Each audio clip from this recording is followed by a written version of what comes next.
Psycho is often referred to as the grandfather of slasher films. It is regarded as Alfred Hitchcock's reigning achievement. The plot centers around Marion Crane, played by Janet Leigh. Wanting to settle down with her partner, she seizes the opportunity to steal $40,000 from her job. While she's on the run, she hangs low in Bates' motel and encounters the chilling Norman Bates.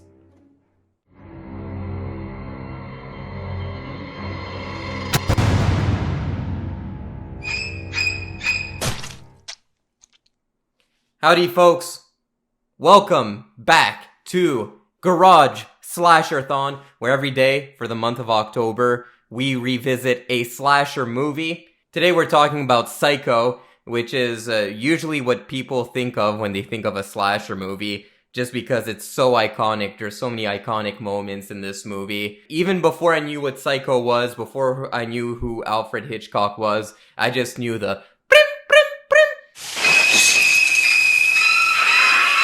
I remember my first exposure to Psycho was when I was a kid. My dad took me to the cinema to watch the movie Looney Tunes Back in Action. Looney Tunes Back in Action.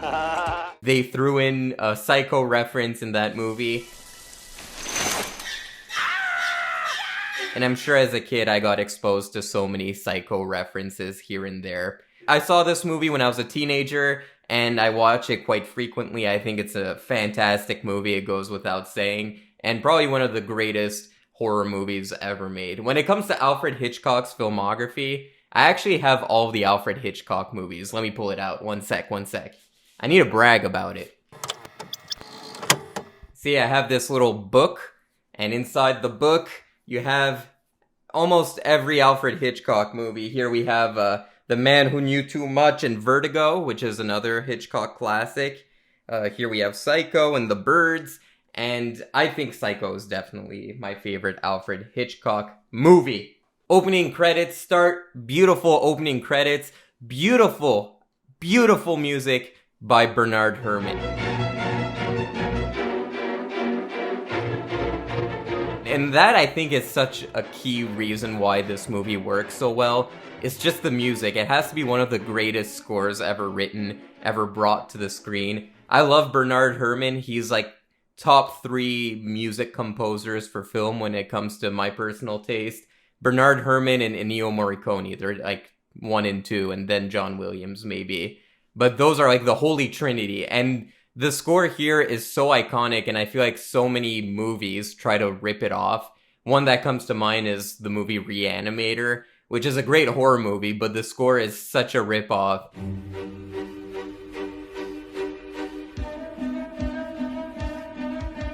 I think it does so intentionally. But yeah, that's like the first thing you notice is how beautiful the music is in this movie, how catchy the song is, how eerie it is. I kind of just want to focus on what makes this movie really groundbreaking, because when it was released, it was a very groundbreaking movie. I was reading up on this movie. I really got curious because I knew I was going to review this movie for Slasher-thon.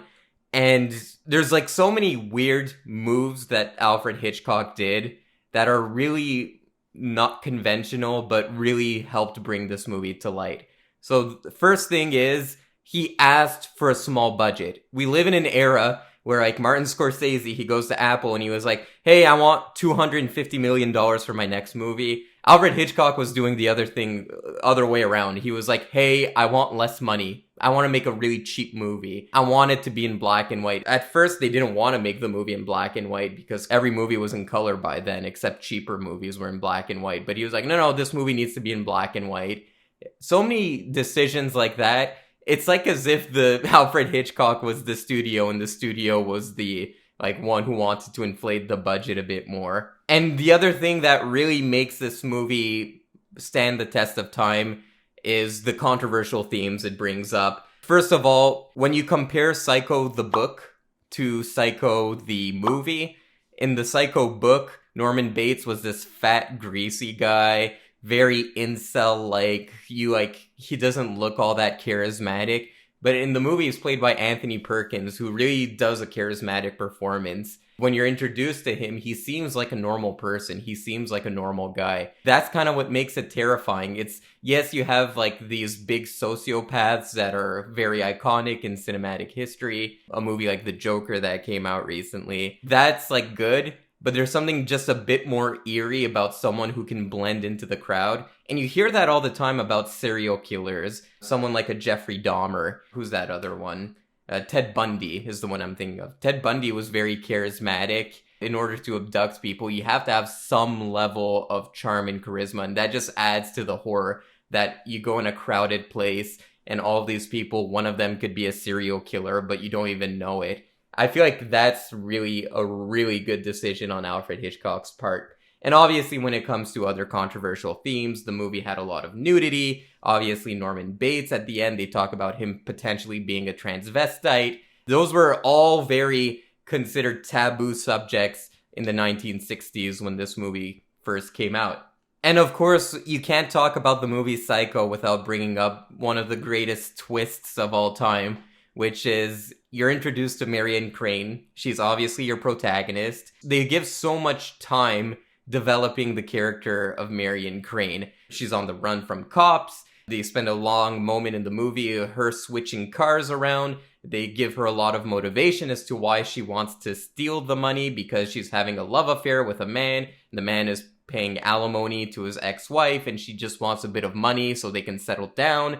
They give so much plot detail to what's going on, who this Marion Crane is, so much development, only to kill her off at the end of the first act. It has to be one of the greatest red herrings in cinematic history, because after that point, after the first act, you just don't know where the story is gonna go. You don't know who the protagonist is gonna be. It really keeps you on your toes that way. A modern equivalent would be like the movie Barbarian. I remember Barbarian did that, and I was like, okay, yeah, that's like a good homage to Psycho. But this is the first movie to kind of do that. There's kind of this trend in Hollywood of doing plot subversions. One that comes to mind is Rian Johnson's Star Wars Episode 8.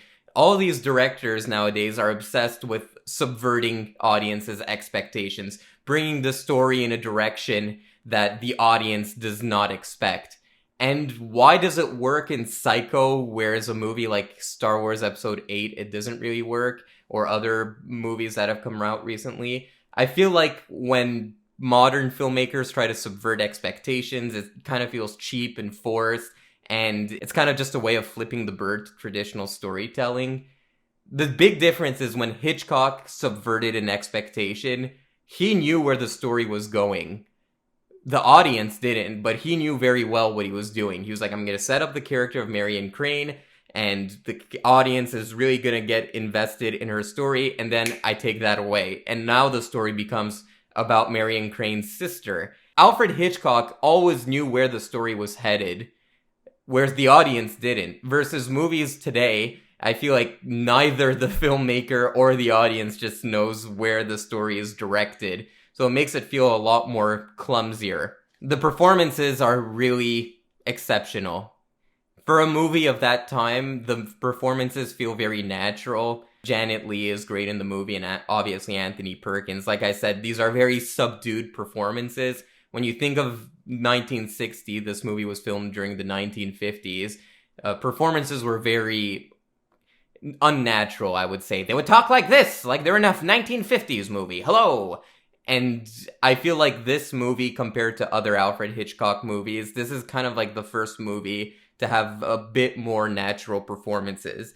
Now, compare that to most performances these days, it still doesn't quite feel that natural, but for its time, it really felt natural. And watching it as a person who's a bit critical of that 1950s style, this is one movie I was able to get past it. I also want to talk about the infamous Hitchcock Truffaut interview. Well, not infamous, it's famous.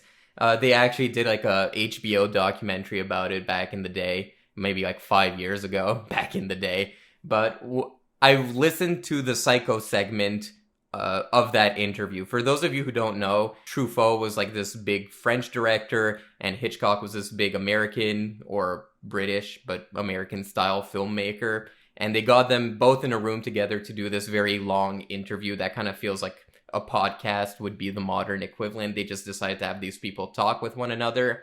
And they really delved into Psycho. And Truffaut was very interested in the movie. Truffaut actually even said that he read the book and it was complete trash. J'ai lu le roman. I read the novel. Que j'ai trouvé franchement mauvais. Which I thought frankly very poor. And that's kind of how everyone felt. They're like, why is Alfred Hitchcock making a movie based on this trash? Imagine if Christopher Nolan made like 50 Shades of Grey. That's kind of like the modern equivalent. Because Psycho was considered a very pulpy, trashy book. And Hitchcock was a very famous, he did Vertigo at the time, Rear Window. There were all these big masterpieces. So they were kind of confused as to what Hitchcock saw in this book. Truffaut flat out told him, I thought the book was trash, and when I first heard you were making a movie based on this book, I thought you were crazy. Obviously, it worked out for Alfred Hitchcock. And I think Alfred Hitchcock brought so many changes to the book, it's probably not even that recognizable that it was based on the book in the first place. Like I said, Norman Bates in the book is like a fat incel versus in the movie is a lot more slick and charismatic. And there's a bunch more changes that he brought. I feel like because the movie was based on a book that was poorly received and considered quite trashy, Hitchcock was able to have a lot more artistic liberties. But another thing that was brought up in that interview that I thought was really interesting was one of Norman Bates's pastime is to do taxidermy. And he only did bird taxidermy. He wouldn't do, I don't know, dogs or cats or whatever. He specifically says, I just like doing bird taxidermy. The reason why Alfred Hitchcock in that interview, why he says that he only does bird taxidermy is because he's kind of a sadomasochist and he likes to be humiliated and likes the feeling of constantly being watched, which is why he has like this kind of fetish of pretending to be his mom. He likes that feeling of being judged. It's like a sadomasochist feeling. And that's why he put birds all around his house, because he likes the idea of birds watching him and judging him constantly. Small details like that. It's like Alfred Hitchcock had so much reliance on the audience, had so much confidence in the audience, that he didn't feel the need to explain these things. It just kind of adds to the mood. And even if it's not obvious upon watching it, it kind of gives that eerie feeling. And at least the filmmaker knew what his intention was in doing small details like that. It really makes this movie feel very grand, and it makes this universe feel very real. I listened to a Quentin Tarantino podcast segment where he talks about Hitchcock being born in the wrong generation, and I couldn't agree more with that assessment, because you look at the background of Psycho, how he had to like really battle with the studio over certain plot elements, and also a lot of people might know that he had this kind of movie theater gimmick where if you go in the theater, you can't arrive late and you can't escape the theater unless there's like, it was just a gimmick. Obviously, if you're having a medical emergency, they'll let you out. But it was all the kind of like this 1950s kind of theater gimmick vibe. He had to do those things in order to get his audience to come to the theater, but it's very gimmicky. It kind of reminds me of John Goodman's character in the movie Matinee, how he had to do all of these movie theater gimmicks. There are outdated elements, and I think if Hitchcock made this movie a little later, he probably wouldn't have had to do those outdated things. The one that's like always bothered me, even when I was a kid, was you see Norman Bates dressed as a woman, and you're like, oh my god, big twist, Norman Bates was the mother all along. And then you have like this long drawn out scene where a psychiatrist is explaining to the audience what just happened. Matricide is probably the most unbearable crime of all. These were crimes of passion, not profit.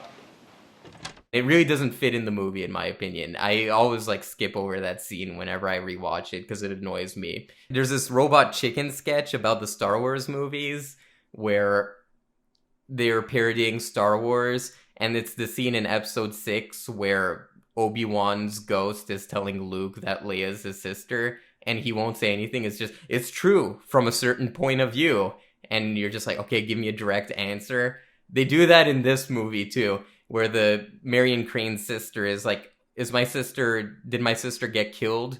And he's like, Yes and no. Did Norman Bates kill your sister? Maybe. Was it Norman Bates' mother? Ah! And then it's like, okay, yeah, just fucking tell me if my sister's dead. Did he kill my sister? Yes. And no. I really felt bad for the girl. But yeah, besides that scene I'd cut out. Everything else of the movie is so beautiful. The horror elements still work today. It's an eerie movie. Bernard Herrmann's score is so beautiful. Excellent movie. Yeah, goes without saying. It's fucking Psycho. You know, it's a classic. There's a reason for it. Guys, what are your thoughts on Psycho? Comment below, let me know, and I'll see you guys tomorrow. Take care.